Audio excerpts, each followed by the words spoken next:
तो नमस्कार मित्रों, आज तारीख 10 ऑगस्ट 2026 અને વાર થઈ છે સોમવાર। તો જાણીશું આજના તાજા અને નવા હવામાન સમાચાર, જેમાં મિત્રો હવામાન નિષ્ણાત અંબાલાલ પટેલની મોટી આગાહી સામે આવી છે। 17 થી લઈને 19 ઓગસ્ટે મઘા નક્ષત્રમાં ઝાપટા પડશે તેવી આગાહી કરી છે। તો અમુક વિસ્તારોની અંદર સારો એવો વરસાદ જોવા મળે તેવી શક્યતાઓ વ્યક્ત કરી છે। અત્યારે હાલ તો ગુજરાતના ઘણા ભાગોની અંદર વાદળછાયું વાતાવરણ જોવા મળી રહ્યું છે। આ સાથે સામાન્યથી મધ્યમ વરસાદના ઝાપટા પડે તેવી પણ શક્યતાઓ રહેલી છે।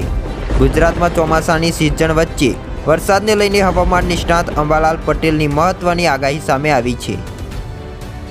તેમણે ઓગસ્ટ અને સપ્ટેમ્બરમાં ક્યાં કેવો વરસાદ રહેશે તે અંગેની માહિતી આપી છે। આ સાથે કઈ તારીખોમાં સિસ્ટમો બનશે અને ક્યારે ભારેથી અતિભારે વરસાદ પડશે તે અંગે પણ જણાવ્યું છે। તો ચાલો મિત્રો જાણીએ હવામાન નિષ્ણાત અંબાલાલ પટેલની આગાહી। તો આજનો વિડીયો અંત સુધી જોતા રહેજો અને આવા જ હવામાન સમાચાર મેળવવા માટે અમારી YouTube ચેનલને પણ સબસ્ક્રાઇબ કરી દેજો, જેમાં મિત્રો 12 ઓગસ્ટ સુધી ક્યાં કેવો વરસાદ પડશે તેના વિશે અપડેટ મેળવીએ। જેમાં મિત્રો હવામાન નિષ્ણાત અંબાલાલ પટેલના જણાવ્યા પ્રમાણે ઝારખંડ નજીક બનેલી લો પ્રેશર સિસ્ટમની અસર ઉત્તર પૂર્વીય વિસ્તારોમાં જોવા મળી શકે છે। 12 ઓગસ્ટ સુધી અમદાવાદ, વડોદરા સહિત મધ્ય ગુજરાતના કેટલાક વિસ્તારોમાં વરસાદની શક્યતાઓ છે। સુરત સહિત દક્ષિણ ગુજરાતમાં વરસાદના ઝાપટા પડી શકે છે। આ ઉપરાંત સૌરાષ્ટ્ર અને કચ્છના કેટલાક વિસ્તારોમાં પણ વરસાદના ઝાપટા પડે તેવી શક્યતાઓ વ્યક્ત કરવામાં આવી રહી છે। 17 થી લઈને 19 ઓગસ્ટે મઘા નક્ષત્રમાં મિત્રો વરસાદ જોવા મળે તેવું પણ તેમણે જણાવ્યું છે। 17 થી લઈને 19 ઓગસ્ટ દરમિયાન મઘા નક્ષત્રમાં વરસાદના ઝાપટા પડવાની શક્યતાઓ છે।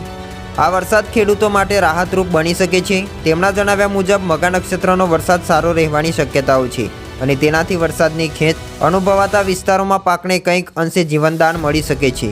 16-17 ઓગસ્ટની આસપાસ નવી સિસ્ટમ બનવાની શક્યતા છે।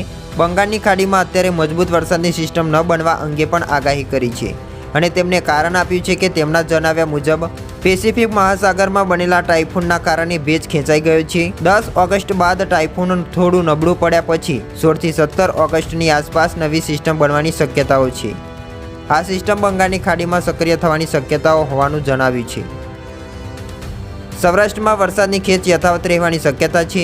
ઓગસ્ટ દરમિયાન સૌરાષ્ટ્ર, કચ્છ, ઉત્તર ગુજરાત અને દક્ષિણ ગુજરાતના વિવિધ વિસ્તારોમાં વરસાદના ઝાપટા પડવાની શક્યતાઓ છે। જો કે પશ્ચિમ સૌરાષ્ટ્રમાં વરસાદની ખેંચ રહેવાની શક્યતાઓ હવામાન નિષ્ણાત અંબાલાલ પટેલે કરી છે। અરબી સમુદ્રમાં પૂરતી સિસ્ટમો સક્રિય ન થવાના કારણે જામનગર, પોરબંદર અને દેવભૂમિ દ્વારકા જેવા વિસ્તારોમાં અપેક્ષા કરતાં ઓછો વરસાદ નોંધાય તેવું પણ તેમના દ્વારા જણાવવામાં આવ્યું છે। નર્મદા અને તાપીનું જળસ્તર વધી શકે છે। 14-15 ઓગસ્ટની આસપાસ મધ્યપ્રદેશમાં ભારે વરસાદ પડવાની શક્યતા હોવાથી નર્મદા નદીના જળસ્તરમાં વધારો થવાની શક્યતાઓ છે, જે હવામાન નિષ્ણાત અંબાલાલ પટેલ દ્વારા જણાવવામાં આવ્યું છે। આ ઉપરાંત તાપી નદીના જળસ્તરમાં પણ વધારો થવાની શક્યતાઓ વ્યક્ત કરી છે। સપ્ટેમ્બરમાં ભારે વરસાદની આગાહી છે। હવામાન નિષ્ણાત અંબાલાલ પટેલે જણાવ્યું છે કે સપ્ટેમ્બર ગુજરાત માટે વરસાદની દ્રષ્ટિએ મહત્વનો બની શકે છે। સપ્ટેમ્બરમાં રાજ્યના વિવિધ વિસ્તારોમાં ભારેથી અતિભારે વરસાદ પડે તેવું પણ જણાવવામાં આવ્યું છે।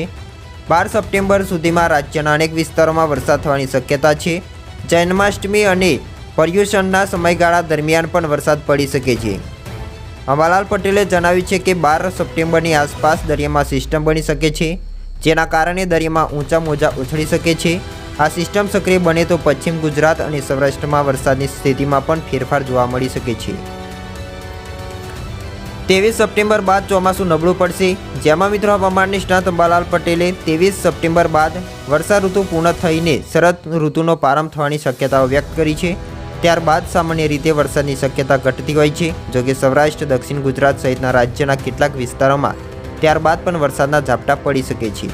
ઓગસ્ટમાં વરસાદનું પ્રમાણ એકંદરે ઓછું રહેવાની શક્યતાઓ વ્યક્ત કરી છે, જ્યારે સપ્ટેમ્બરમાં રાજ્યના વિવિધ વિસ્તારોમાં ભારેથી અતિભારે વરસાદ જોવા મળી શકે છે। ખાસ કરીને પશ્ચિમ સૌરાષ્ટ્રમાં ઓગસ્ટ દરમિયાન વરસાદની ખેંચ રહેવાની પણ શક્યતાઓ છે।